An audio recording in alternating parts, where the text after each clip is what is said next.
And for some of you guys, parang sinasabi dito na trust your instincts, trust your intuition. Kasi for some of you, maaari kayong maka-experience ng deception. Okay? And parang yun yung magiging protection nyo against deception, mga kapiksi. Because kapag kayo ay naloko, guys, maaaring itong mag-cause ng frustrations sa inyo, no? Mga frustrations, disappointments. Kumbaga nasa huli ang pagsisisi.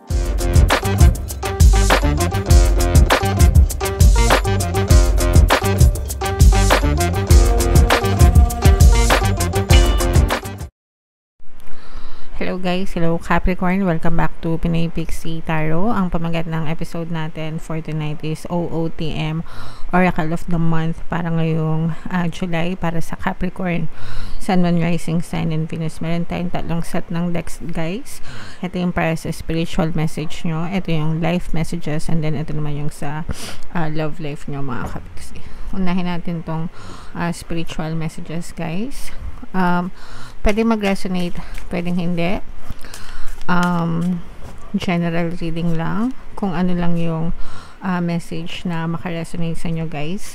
Yun lang yung message na i-take nyo. So, unahin natin itong mensahe na ito, mga kapiksi. Ito yung spiritual message sa inyo, guys. Pero ang ibig sabihin nitong card na to, this is all about retreat, pagsuko, no? Sometimes may mga unforeseen na event sa buhay natin na wala tayong choice kundi ang sumuko, mag-retreat, mag-surrender to the divine, because there are some cases na kahit anong laban natin, or kung kahit gaano natin ipaglaban yung isang tao, yung isang bagay, yung isang sitwasyon, mas maraming nasasaktan, mas malaki yung damage na naiibigay sa buhay natin kaysa dun sa mga benefits, no? So this is the time na parang sinasabihan kayo na isuko ang laban, mga kapiksi. Okay, depende sa sitwasyon nyo, guys. Syempre, iba-iba naman kayo ng mga sitwasyon. Pero if you feel like wala na siya, kumbaga parang dead end na, hopeless na, wala nang patutunguhan, it's okay to retreat paminsan-minsan, mga kapiksi.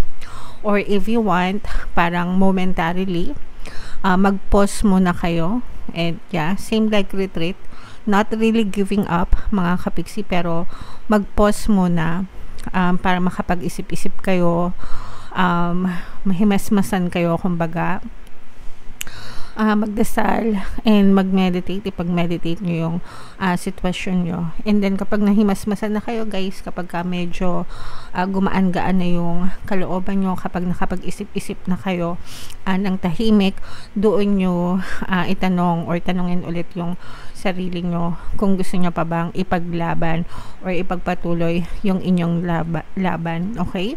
And then pag dumating yung time na yon at gusto nyo ipaglaban, edi go, no? By all means go. Pero for now, it's okay to retreat, it's okay to pause, it's okay to stop for a moment and pag-isipan yung inyong sitwasyon, mga kapiksi. Sometimes mas nakakabuti pa yun para sa inyo, okay? Alright. So, comment down below, guys, if feeling nyo naka-resonate sa inyo yung spiritual message na yan. Yung next naman natin, guys, is para sa life messages nyo. Shuffle ko to, guys. Habang sinashuffle ko to, panoorin nyo muna yung video natin regarding sa ating paano mag-manifest ng abundance video course. Kapiksi, sawa ka na ba sa mga struggles at hirap sa buhay mo? Masipag ka ba at masikap sa buhay ngunit hindi ka pa rin umaasenso? Ilang beses ka na bang nag-attempt mag-negosyo at mag-invest pero palagi ka pa rin nalulugi? Sa pagkakataon na ito ay maaaring may subconscious beliefs ka na nagiging balakid sa iyong pag-unlad at pagyaman. Introducing, paano mag-manifest ng abundance video course. Dito ay matututunan mo ma-overcome ang mga balakid mo para tuluyan ka ng umunlad, umasenso, sumagana, maging matagumpay, successful at maswerte sa iyong kabuhayan, pera, trabaho, negosyo sa labi at kaperahan ng bonggang-bongga. Dali, mag-send na ng email sa pinoypixie@gmail.com at simulan na ang iyong pagyaman ngayon. Alright, so sa lahat ng gusto mag-avail ng course, guys, 20% discount tayo until June 30. Samantalang nyo habang malaking discount. Sobrang ganda ng course, mga kapiksi. Alright. So, ito yung inyong life messages, guys. Alright. Now, we have the divine and we have the 8 of autumn para sa inyo, guys. So, this represents intuition, mga kapiksi, wisdom, and tawag dito. For some, it may be deception as well. And for some of you guys, parang sinasabi dito na trust your instincts, trust your intuition. Kasi for some of you, maaari kayong maka-experience ng deception. Okay? And parang yun yung magiging protection nyo against deception, mga kapiksi. Because kapag kayo ay naloko, guys, maaaring itong mag-cause ng frustrations sa inyo, no? Mga frustrations, disappointments. Kumbaga nasa huli ang pagsisisi, mga kapiksi. Kaya bago pa kayo dumating dun sa stage na maloko kayo, kailangan palaging mataas yung inyong protection level ba. Kumbaga, protektahan nyo yung inyong sarili. Always kayong mag-pray, syempre, unang-una mag-pray, humingi ng protection and gabay sa inyong mga spirit guides, no? And trust your intuition kasi if you feel like something is off, mararamdaman nyo yun, guys, no? Dapat nararamdaman nyo. Kapag it's too good to be true, yung mga offers sa inyo, yung mga inaalok-alok sa inyo, kahit gaano pa kaganda yung mga alok sa inyo, guys, no? If you don't feel like doing it, wag, okay? Kasi it's your intuition protecting you, no? Sometimes may ganun eh, parang hindi tayo mapakali. Kapag ka ganun, wag nyo nang ituloy kasi yun na yung mga gabay mo protecting you through your intuition, na wag mo nang ituloy kasi maaari kang mapahamak, no? Para hindi ka na tuluyang ma-frustrate sa buhay mo. So, always pray, mga kapiksi, palaging humingi ng gabay sa bawat desisyon na gagawin nyo, and trust your intuition para hindi kayo mapahamak, mga kapiksi. Alright? Okay. So, yan yung life message naman for you, Capricorn. Comment down below, guys, if feeling nyo naka-resonate kayo.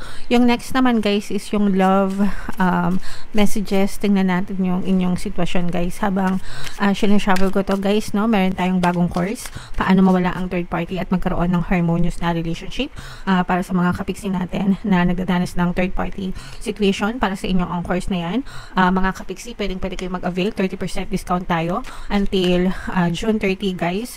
So, i-avail nyo na habang malaki pa yung discount. So, ito yung love messages naman. Energy sa inyong love situation, mga kapiksi. We have addiction and we have sword and rose as well. So, for some of you guys, maaari kayo nagkakaroon ng problema, no? These are emotional blocks, obsession sa mga addiction, sa mga negative na circumstances sa buhay nyo, nitong partner mo or specific person. For some of you, you may be dealing with a person who is, or pwedeng kayo, no, who is dealing with addiction, ganyan, mga kapiksi, baka mahilig sa alcohol, sugal, babae, mga bisyo, ganyan na masyado na siyang dependent doon. And for some of you, parang medyo nahihirapan sila na lumayo or baguhin yung mga ganong klaseng bad habits. Definitely, guys, nagagamot naman yon, pero it takes a lot of discipline and effort, guys, no? Kasi nga, addict eh, di ba? Pag addict ka, addicted ka na, nasa sistema mo na siya, parang kape lang, di ba? Hello sa mga addict sa kape. Di ba, parang hindi ka matahimik kapag hindi ka nagkakape kahit na El Nino, sobrang init, no? Hinahanap-hanap ng katawan mo yung kape.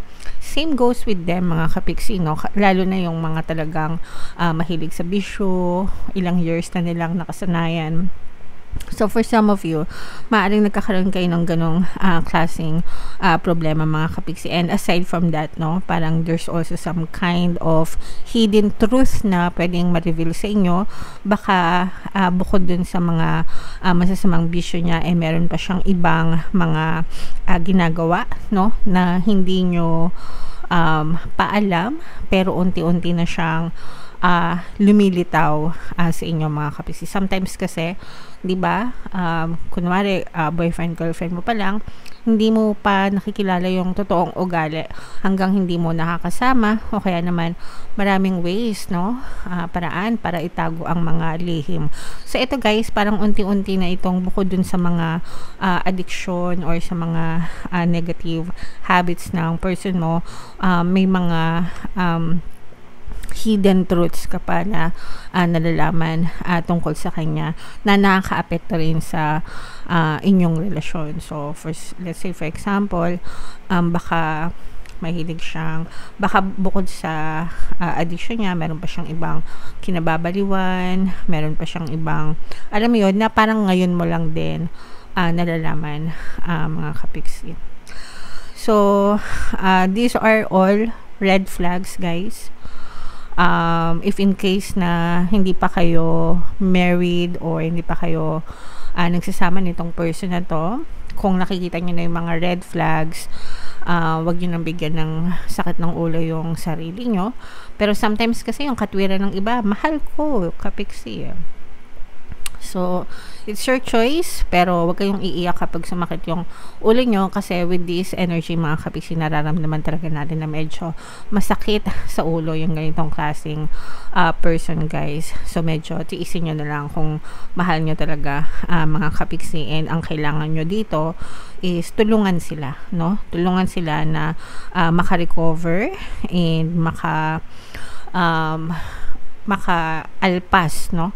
Especially din sa kanilang mga addiction, mga kapiksi. Okay?